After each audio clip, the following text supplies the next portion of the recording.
Selamat pagi, Assalamualaikum warahmatullahi wabarakatuh. Salam sejahtera untuk kita semuanya. Dalam sesi ke-14 ini, kita akan menjelaskan mengenai Smart Cities sebagai kelanjutan materi dari materi yang telah saya unggah di LMS. Saudara-saudara, Smart City ini merupakan upaya daripada institusi dan juga para developer IT yang berusaha mengintegrasikan antara platform perkembangan teknologi informasi dengan kebutuhan masyarakat secara terintegrasi.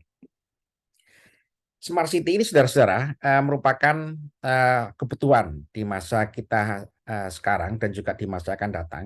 Karena Smart City ini banyak sekali memberikan kemudahan, kelebihan dan juga manfaat bagi para penghuni kota dan juga para penyelenggara institusi pemerintahan. Smart City ini saudara-saudara hadir dengan teknologi informasi. Ini berusaha untuk semakin mendekatkan antara manusia dengan manusia, hubungan antara manusia dengan manusia, ya. Jadi hubungan antara manusia dengan manusia itu bisa dikatakan sebagai hubungan yang personal, ya, karena kan eh, Smart City ini pada hakikatnya adalah menuju kepada Smart City, ya, Smart Society, mohon maaf. Karena teknologi informasi ini hadir dalam rangka mendekatkan hubungan antara manusia dengan manusia, baik itu di level personal maupun di level lokal, di level bahkan juga di level sosial, bahkan juga di level global. Karena itu saudara-saudara, Smart City ini dalam rangka memperkuat hubungan human to human, baik secara personal, sosial, dan institusional, dalam skala regional, nasional, ataupun global, maka persyaratan utama daripada Smart City ini dibangun, ini adalah eh, upaya daripada penyelenggara pemerintahan lokal atau nasional itu harus mendeploy atau develop yang namanya infrastruktur teknologi informasi dan komunikasi. Ini adalah prasyarat mutlak Smart City diselenggarakan agar apa ya kan? Agar nanti konsep Smart City ini bisa berjalan sesuai dengan skenario atau desain daripada konsep Smart City. Karena sebagaimana kita ketahui bahwa Smart City ini banyak sekali konsep desainnya, ya, dan juga melibatkan pakar dari berbagai macam multidisiplin ilmu, ya kan. Tapi yang paling penting adalah prasyarat utama agar Smart City ini berjalan itu adalah infrastrukturnya dulu. Infrastruktur teknologi informasi dan komunikasi ini memungkinkan semua warga kota dan juga regulator penyelenggara pemerintahan itu dapat memberikan layanan akses ke seluruh penjuru daripada warga kota, ya. Jadi infrastruktur ini merupakan syarat utama, ya, syarat utama, ya, dengan keunggulan dan juga kelebihan dalam hal itu kapasitas data, kecepatan akses internet, ya kan. Jadi kalau suatu kota sudah mencanangkan mendesain Smart City, maka dia harus bertanggung jawab, ya kan, untuk menyediakan semua layanan infrastrukturnya tanpa terkecuali, ya.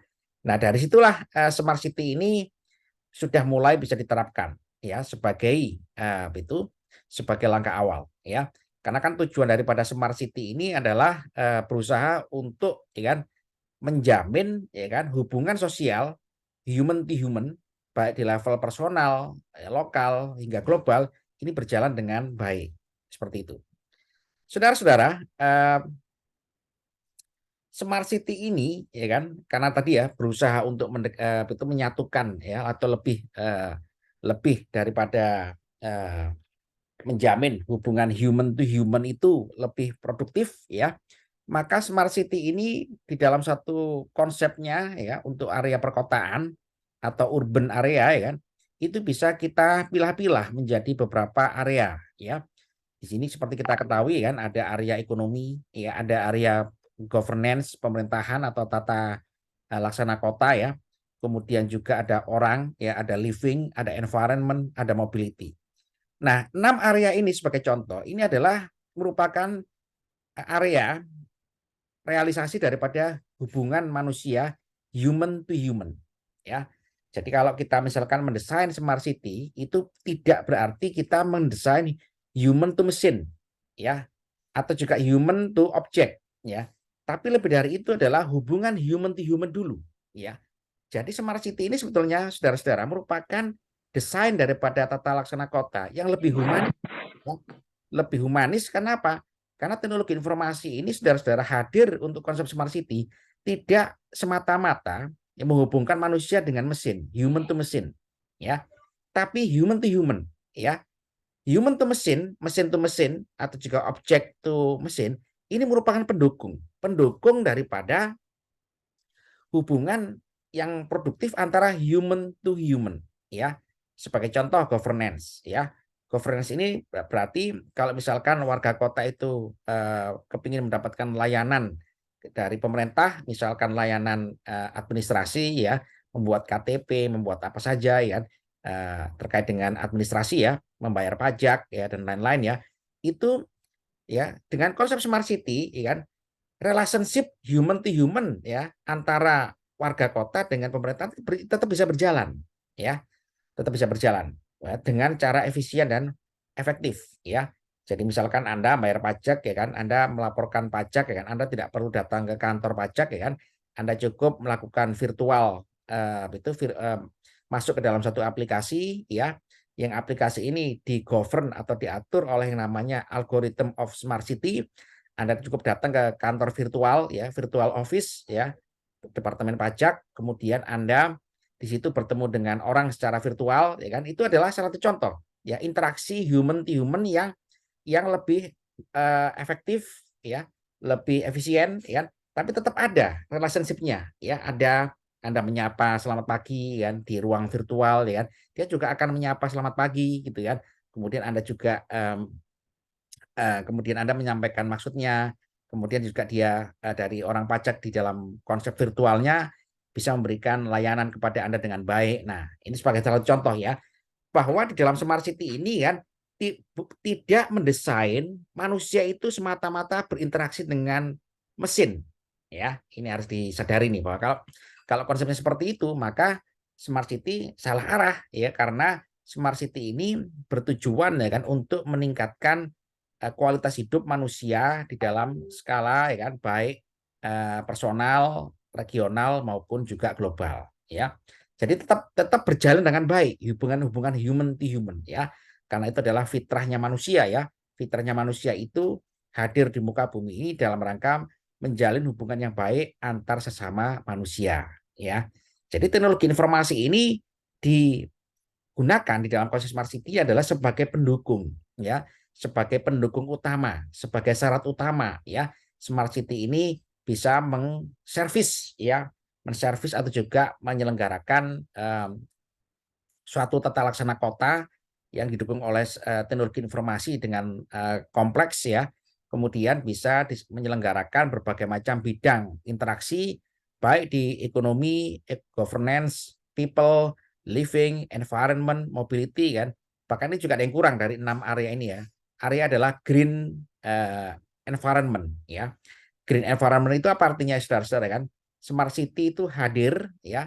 Smart city itu hadir dalam rangka mendukung, ya kan, tata kota itu semakin ramah lingkungan, seperti itu, ya. Di sini telah hadir Mas Arwani, ya. Mas Arwani, ini nanti video ini akan saya unggah di YouTube, ya. Jadi Anda bisa. Oh ya, oke Pak. Nah, nggak apa-apa, ya. Nah, silakan nanti kalau ada yang tanyakan, ya. Jadi smart city ini, saudara-saudara, ya, itu saya ulangi lagi, ya, hadir dengan teknologi informasi tidak semata-mata menjadikan kota itu robot, ya. Walaupun konsepnya smart city itu banyak banget, ya, mulai dari level yang paling itu paling paling sederhana hingga yang paling canggih, ya. Seolah-olah memposisikan manusia itu sebagai robot. Nah, itu yang kurang tepat, ya, kurang tepat. Jadi peran manusia itu, ya kan, semakin dominan, tapi semakin efektif dan efisien, ya. Sebagai contohnya apa? Ya, di dalam smart city, manusia di era smart city ini pasti melakukan ekonomi secara digital, ya. Secara digital, kan. Dia bisa menjual produk-produknya, kan. Semua warga kota bisa melakukan transaksi ekonomi dengan digital platform. Ya. Pasar gimana Pak Ucu? Pasar tetap ada, ya. pasar itu padat. Tapi pasar itu semakin meluas, ya. Pasar itu semakin meluas, ya kan? Karena tidak hanya di skala regional atau lokal, bahkan skala global, ya. Misalkan di kota Anda itu ada suatu pasar, ya kan, yang pasar itu diatur atau dikelola dengan smart city, ya. Maka, ya kan, apa yang terjadi, saudara-saudara? Yang terjadi adalah, ya kan, digitalisasi daripada produk-produk yang dijual di pasar tradisional itu semakin dikenal oleh masyarakat, ya. Kenal masyarakat ya. Misalkan hari ini kita mau belanja, ya kan, ada sayur apa, ya kan, itu pedagang pasar, ya kan, dengan platform itu tradisional digital market ya, misalkan ya sebagai contoh aplikasi ya, itu bisa mendisplaykan barangnya dengan cepat. Oh, hari ini ada tempe, hari ini tempenya habis. Nah, itu cepat diketahui oleh masyarakat. Jadi masyarakat itu, ya kan, bertransaksi karena sudah ada informasi yang pasti, ya. Sehingga apa, saudara-saudara? Sehingga sirkulasi daripada perekonomian itu dengan efektif dan efisien, ya. Yang sibuk apa? Yang sibuk, yang paling sibuk, yang sibuk adalah mobility-nya. Mobility di dalam kegiatan smart city itu, ya kan, sibuk dengan, ya kan, supply and change, ya, atau rantai pasok daripada barang atau jasa. Itu semakin sibuk. Karena semakin sibuk artinya apa, ya kan? Artinya harus diatur dengan platform digital yang melalui algorithm of smart city, ya. Apa yang diatur, ya kan? Yang diatur adalah, ya kan, pengaturan daripada jenis-jenis transportasi. Karena tadi ya smart city itu berorientasi pada masa depan, dia harus juga memperhitungkan, ya kan, green environment. Maka apa yang terjadi? Yang terjadi adalah smart city ini, ya kan, tidak lagi, ya kan, menggunakan konsep, ya kan, itu transportasi secara konvensional, ya. Paling tidak dia menggunakan mobil listrik, ya, mobil listrik yang diatur secara digital, ya. Mobil listriknya, ya kan, menggunakan artificial intelligence, ya, dia bisa mengantar barang, dia bisa mengantar ke gang-gang kecil, gang-gang sempit, ya.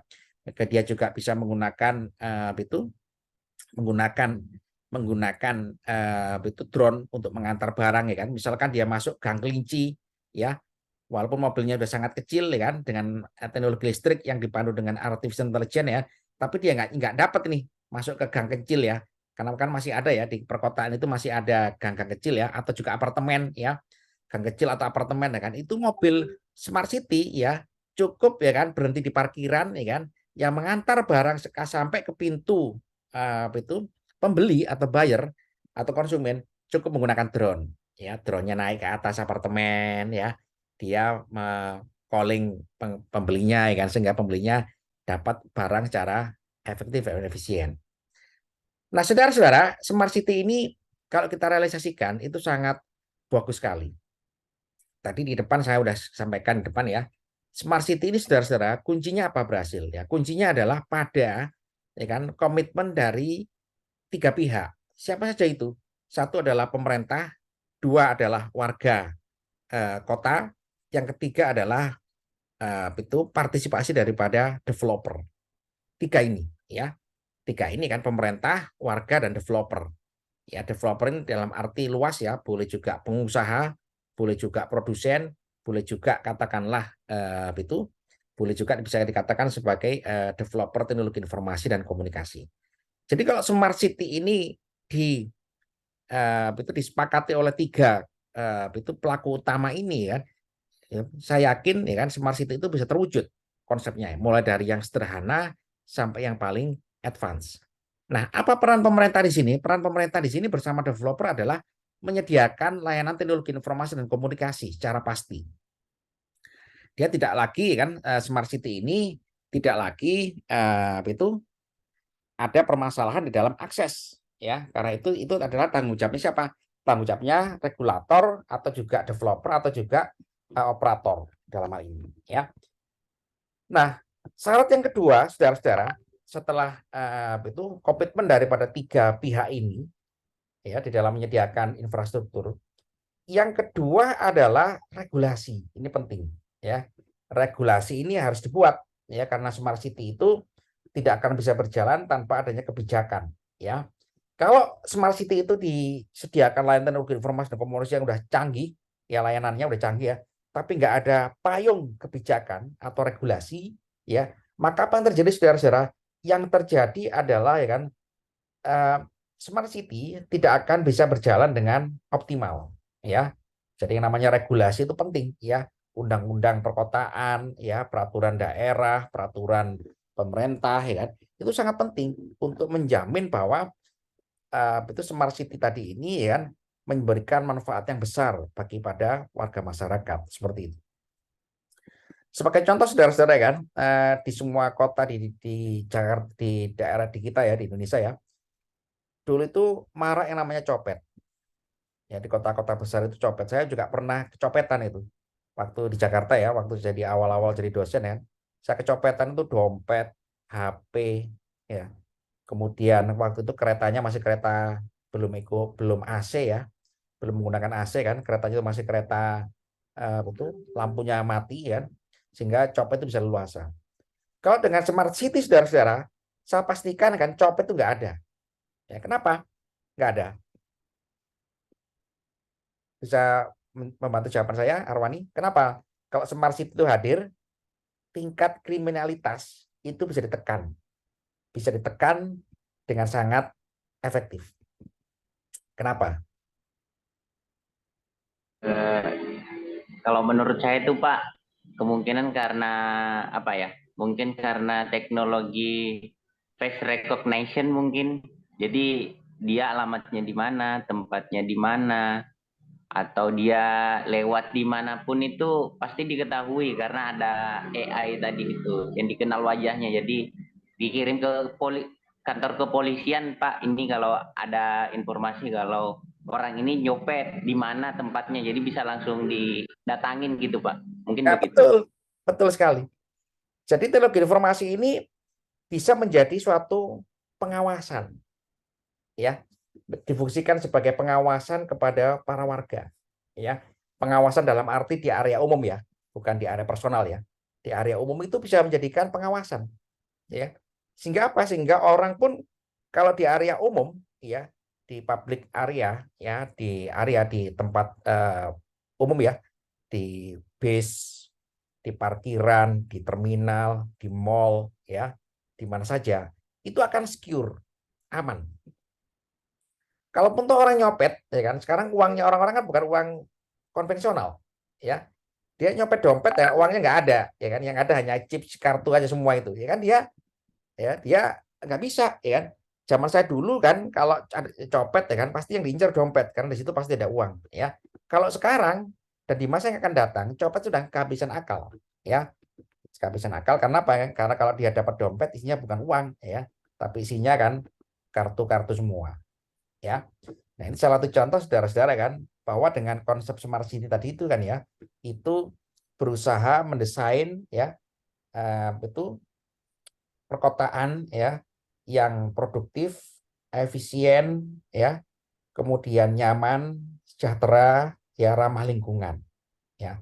Ini ya. Jadi smart city tadi itu ternyata lebih humanis ya, didesain agar hubungan antara manusia, kehidupan manusia itu lebih humanis ya, lebih beradab, lebih baik daripada menggunakan konsep yang konvensional ya. Jadi smart city itu sebagai contoh ya kan, green environment. Dengan smart city saudara-saudara ya, semua lampu di perkotaan itu kan ada semua, itu nggak ada yang perkota itu nggak ada lampunya. Lampu itu bisa diatur dengan efisien ya. Lampu itu kan tidak nyala terus ya kan, lampu itu diatur sesuai dengan utilitasnya atau functionality-nya ya.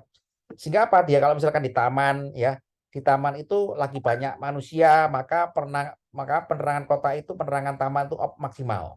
Tapi kalau yang menggunakan lagi sedikit, maka diatur pencahayaannya minimal. Nah, pengaturan pencahayaan tata kota ini ya, di dalam konsep smart city artinya apa ya? Ini adalah diatur. Kalau diatur apa? Efisiensi energi listrik ya. Karena seperti kita ketahui kan, satu kota itu energi listriknya kan itu bisa menghidupkan ya kan sekian pulau di Indonesia. Ya kan? Sekian megawatt ya kan, hanya untuk lampu jalan saja ya kan. Di Jakarta itu pernah dihitung kan, satu lampu hanya untuk lampu penerangan di jalan saja di Jakarta itu bisa menghidupkan satu pulau di Indonesia, pulau kecil maksudnya ya. Jadi kan kenapa, artinya apa, artinya kan konsumsi energi listrik ya, itu sangat dengan kota yang konvensional itu sangat boros energi. Tapi kalau dengan smart city ya lampu-lampu tadi itu bisa diatur sesuai dengan kebutuhannya ya. Kalau lagi ramai lampunya nyala semua. Kalau lagi sepi ya kan lampunya nyala sedikit. Kalau sekarang kan gimana? Nyala terus kan? Nyala terus ada nggak ada orangnya nyala terus saja gitu kan? Nyala terus. Nah ini kan itu tidak ramah lingkungan seperti itu ya. Begitupun juga dengan transportasi. Transportasi kan di era sekarang saudara-saudara itu sudah mengarah kepada teknologi EV ya, electrical vehicle ya. Electrical vehicle ini dengan EV ya, itu semakin efisien ya, semakin efisien ya.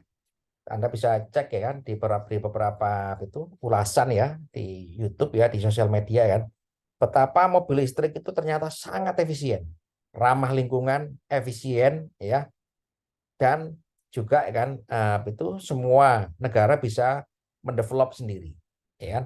Nah, ini saya harapkan nanti mahasiswa teknik informatika ya kan ada yang tugas akhir ya kan itu bisa mendesain ITS ya, Intelligent Transport System ya.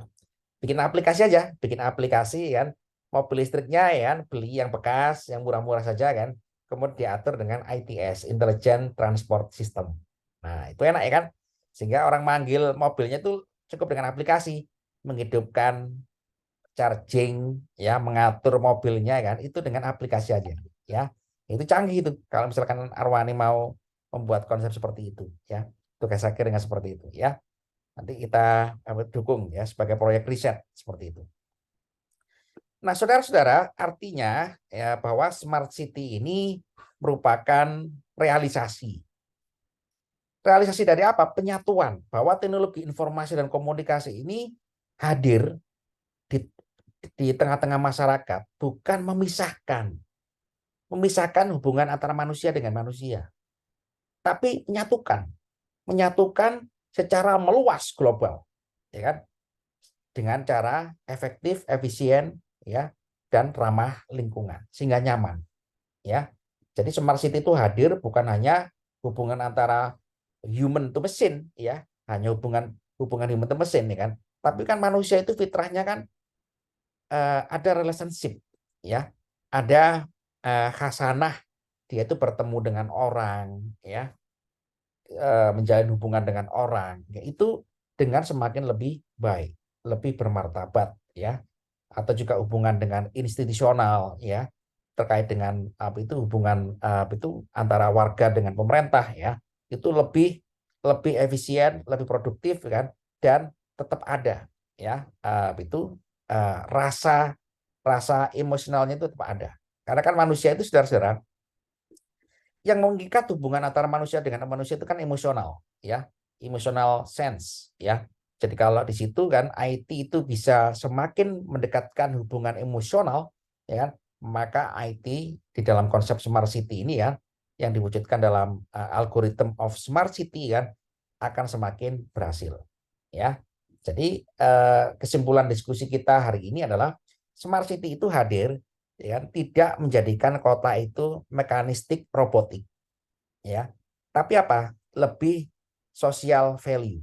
Nah ini ya lebih social value ya, jangan sampai Anda salah mengartikan smart city itu robot semua ya, robot semua bukan ya. Smart city ini hadir kan untuk mendukung tadi human to human relation ya, human to human relation ini utama ya. Kalau human to human ini nggak ada ikatan ya, jangankan apa itu orang pacaran ya, orang menikah kalau nggak ada rasa kan gimana itu ya, hancur semua ya. Jadi smart city itu hadir ya kan untuk meningkatkan ikatan ya, ikatan emosi antara manusia satu dengan manusia lain, antara manusia dengan institusional pemerintah, bahkan juga sampai ke negara. Nah ini saudara-saudara, ya itu yang paling penting daripada konsep smart city yang perlu saya itu jelaskan kepada Anda ya, agar apa kan? Agar smart city ini tidak dipahami sebagai hubungan yang itu mekanistik dan itu robotik seperti itu ya. Nah, ini saudara-saudara kan potensi-potensi yang pernah dilakukan itu di Eropa ya, di Prancis ya, di kota Bordeaux ya, Prancis ya kan. Itu penelitian di awal mereka ya kan, potensi-potensi gitu kan, ICT itu di bisnis, di ekonomi ya kan. Kemudian itu bisnis space ya kan. Kenapa saudara-saudara? Suatu negara atau suatu kota jika menerapkan konsep smart city, apa yang terjadi saudara-saudara? Yang terjadi adalah adanya membuka pasar digital ekonomi yang baru. Intinya di situ, ya. Jadi smart city itu mendorong, ya, mendorong yang namanya konsep ekonomi baru, ya kan? Sehingga orang, ya kan, itu mau nggak mau harus berjual secara digital, ya, berjualan produk secara digital, berjualan jasa secara digital, ya. Sebagai contoh gitu kan, pertukangan. Ya, tukang itu masih ada dibutuhkan, ya. Pak, apakah dengan smart city itu nanti sumber daya manusia itu banyak dikurangi? Bukan banyak dikurangi, akan membuka peluang kerja baru. Ya, peluang kerja baru akan dibuka, ya, dengan cara tadi efisien dan produktif. Ya, orang mau benahi AC, orang mau benahi talang bocor, orang mau benahi rumahnya, ya kan? Itu sudah ada di dalam smart city itu kan, itu asosiasi, ya kan, asosiasi pertukangan, ya, tinggal panggil aja dia, pertukangan panggil, ya kan, bayar pakai uang digital, ya, dia langsung bekerja. Artinya apa saudara-saudara? Tadi ya, hubungan human to human-nya itu berjalan dengan bagus, ya, human to human-nya. Dia tidak lagi gitu kan, seperti kita ketahui sudah di perkotaan itu sudah ada, mencari tukang itu sangat sulit ya. Mencari tukang untuk tukang taman, tukang untuk menaik air ledeng, menaik listrik itu sangat sulit. Karena apa? Karena memang konsep daripada perkotaan sekarang ini hanya kepada infrastruktur. Nah, ya, tadi ya, smart city itu adalah sistem. Jadi layanan itu yang disediakan oleh perkotaan konvensional itu harus dirubah mindsetnya. Sekarang harus berubah menjadi layanan sistem yang terintegrasi.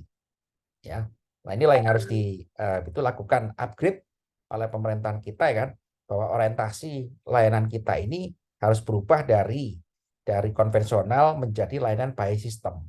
Nah, seperti itu. Akhirnya apa yang terjadi saudara-saudara? Smart people. Nah, ini ya, smart people ya kan, karena tadi ya, kalau sudah dibuka ya konsep smart city ya kan, ada peluang baru ekonomi yang sangat besar sehingga perilaku manusia itu berubah ya. Perilaku manusia berubah ya kan. Ya. Artinya apa ya? Menuntut orang itu belajar dengan cepat ya, karena kan IT itu tidak desain sulit. Ya, IT itu desain semakin mudah ya. IT itu dari hari ke hari kan didesain sangat mudah ya kan. Orang belajar IT nggak perlu kuliah ya di teknologi di informatika seperti Anda ya. Belajar sendiri pun juga bisa ya. Ya, tapi kan mutunya kalau dengan kuliah terjamin karena ada dosennya gitu kan ya, yang mendorong, mengarahkan itu lebih terarah saja ya, lebih terarah dan lebih lebih tajam seperti itu. Saudara-saudara, karena itu layanan daripada sistem itu memungkinkan ya orang itu betul berubah ya, maka yang terjadi adalah perubahan perilaku ya. Perubahan sosial ini mendorong perubahan perilaku orang sehingga perilaku orang itu gitu ya semakin semakin bertransformasi dalam hal kemampuan digitalisasi. Nah, inilah kemampuan orang itu beradaptasi dengan digitalisasi itu memberikan dampak ya kan, smart people ya. Jadi manusia terupgrade dalam smart city itu menjadi smart people ya. Karena ada kemampuan bertahan atau beradaptasi dengan digitalisasi. Sehingga apa ya kan, sehingga orang itu mau belajar ya. Mau nggak mau tukang harus belajar menggunakan aplikasi, bagaimana cara dia menanggapi panggilan atau panggilan via aplikasi ya, tukang ledeng, tukang listrik, tukang apa saja ya. Akhirnya dia berusaha mengupgrade kemampuannya ya. Sehingga apa yang terjadi kan, R&D training itu kan dalam segala aspek ya di dalam perkotaan itu akan berubah ya. Berubah semakin lebih bagus lagi ya. Sehingga apa saudara-saudara? Kalau kemampuan skill orang itu semakin bagus, yang terjadi adalah pendapatan orang itu semakin meningkat seperti itu ya.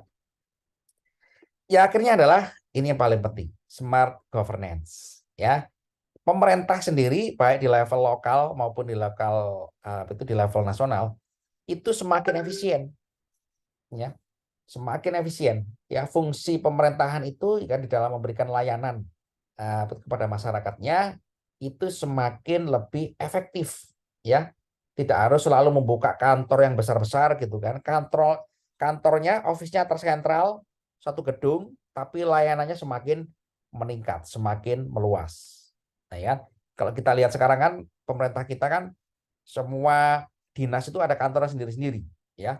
Ada dinas perikanan, dinas kehutanan, dinas-dinas yang di daerah-daerah ya, itu tersebar gitu kan. Nah, tersebar dengan betul infrastruktur yang sangat besar sekali. Tapi kalau dengan konsep smart city, saudara-saudara, ya cukup satu gedung.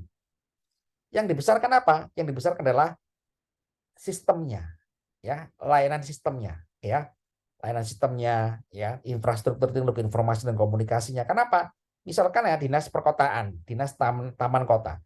Dinas taman kota itu menjamin yang namanya kebersihan kota. Kebersihan kota, ya kan? Kebersihan kota itu diatur dengan teknologi informasi. Membersihkan jalan, ya, membersihkan taman, nyirami tanaman, ya, melakukan perawatan tanaman, ya kan? Lampu, ketertiban, itu semua diatur dengan teknologi informasi. Sehingga apa saudara-saudara? Sehingga teknologi informasi dan komunikasi itu ya hadir ya kan dengan dalam konsep smart governance ya sebagai turunan dari smart city kan di dalam area pemerintahan ya kan. Itu semakin lebih produktif ya. Nggak ada lagi antrian orang ngurus administrasi, nggak ada lagi orang dikecewakan oleh layanan ya, nggak ada lagi orang komplain karena semua by digital system ya. Sehingga apa yang terjadi saudara-saudara? Yang terjadi adalah kota itu semakin nyaman ya, semakin nyaman seperti itu. Dan juga lebih penting lagi adalah transparan ya. Kota itu dapat pajak, dapat apa itu, dapat katakanlah penghasilan ya lokal ya, penghasilan daerah ya. Itu semua orang tahu. Semua orang tahu dan uangnya ya dikelola dengan baik ya karena ada konsep ya kan transparansi tadi itu. Sehingga apa saudara-saudara? Sehingga korupsi ditekan ya. Korupsi bisa ditekan ya kan, bisa diminimalkan ya dan lain-lain ya. Nah, inilah paling penting ya, smart mobility ya. Smart mobility ini ya kan bukan berarti di dalam smart city ini adalah itu orang menggunakan transportasi. Tapi smart mobility ini adalah mobility adalah dikatakan sebagai connectivity ya atau akses terhadap internet dan juga ICT infrastructure. Ini paling penting. Smart mobility ini ditopang oleh connectivity. Karena nanti kan mobil listrik masuk ya, mobil listrik masuk diatur dengan artificial intelligence ya. Public area itu diatur dengan konsep ya kan. Itu intelligent transport system ya. Sehingga mohon maaf ya, sehingga layanan transportasi itu tidak lagi konvensional ya. Semua orang ya kan bisa menggunakan public transport dengan mudah, dengan lebih nyaman ya. Kemudian tidak ada kriminalitas ya. Kemudian juga aman dari kecelakaan ya. Karena semua diatur dengan konsep yang namanya smart mobility ini ya. Sehingga orang itu bisa kemana saja kan, bisa kemana saja tanpa perlu mobil pribadi ya. Karena mobil listrik itu kan efisien ya. Mobil itu efisien ya kan, dia bisa mengatur load-nya, bisa mengatur kecepatannya secara by system ya. Kalau kayak saat ini saudara-saudara kita mengendarai mobil atau juga motor di perkotaan, kita itu seenaknya sendiri ya kan. Kita itu seenaknya sendiri, kita itu mau cepat mau lambat seenaknya sendiri. Tapi kalau dengan intelligent transport system ya, area-area kemacetan ini diketahui di suatu perkotaan. Sehingga apa? Mobil-mobil umum itu bisa menyesuaikan. Oh, di depan lagi itu macet. Kalau lagi macet kecepatannya harus sekian. Nah, itu diatur kecepatannya. kecepatan daripada mobil-mobil public transport ini ya di dalam smart city itu diatur secara terintegrasi sehingga tidak ada yang terlalu cepat, tidak ada yang terlalu low. Nah, itulah ya konsep smart city yang itu yang ideal ya. Ujung-ujungnya adalah ini semua harus diatur dengan yang namanya regulasi. Ya, regulasi ini tergantung daripada kecerdasan pemerintah kita kan di dalam memahami konsep smart city ini. Ya, ada pertanyaan saudara-saudara? Silakan. Ini Pak, bahas tentang smart city. Ini kan kalau nggak salah IKN itu kan lagi dibangun Pak ya di Ya, Kalimantan. betul, betul. Itu mungkin konsepnya sudah smart city atau bagaimana Pak? Ya, Mungkin ada informasi atau bagaimana? ya, saya juga memantau perkembangan di sana. Katanya sudah ada tim, sudah ada apa itu pemerintah dalam hal ini adalah ini ya, ada Pak Jokowi kan menugaskan ada satu atau departemen ya yang membangun IKN ini. Dan saya pernah dengar mereka juga menugaskan beberapa partisipasi perguruan tinggi atau juga itu swasta mengusulkan atau mengusung smart city. Nah, cuma belum dirilis hasilnya ya. Kita tunggu saja ya. Kita tunggu saja. Jadi smart city ini bisa didesain sangat advance, bisa didesain sangat bagus, ya, bisa didesain sangat itu sederhana, tergantung daripada desainernya memahami konsep smart city, ya. Jadi siapapun yang mendesain, ya, yang paling utama adalah kita harus paham bahwa smart city ini adalah menekankan human to human, ya, bukan human to mesin. Ini berbahaya ini. Kalau human to mesin itu berarti kering ya. Masa kita berhubungan dengan robot, ya, enggak, ya. Tapi human to human ini yang paling utama, ya. Jadi teknologi informasi dan komunikasi ini tidak menjauhkan hubungan manusia, tapi semakin meningkatkan kualitas hubungan manusia itu di dalam suatu area atau space atau juga perkotaan ya, atau juga global. Nah, gitu. Gitu Arwani ya. Bagus pertanyaannya. Ya. Oke, Baik ada Pak. lagi silakan saudara.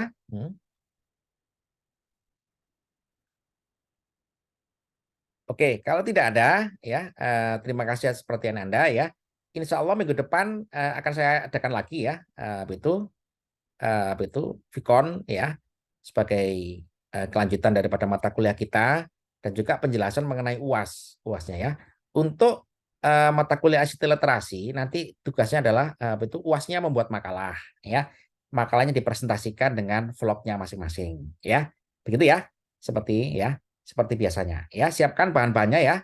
Bahannya nanti adalah kurang lebih mengenai smart city atau juga lebih tinggi lagi, smart society. Nah, ya.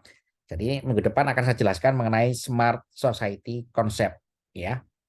Jadi kalau itu eh, smart city ini bagian daripada konsepnya smart society. Apa itu smart society ya?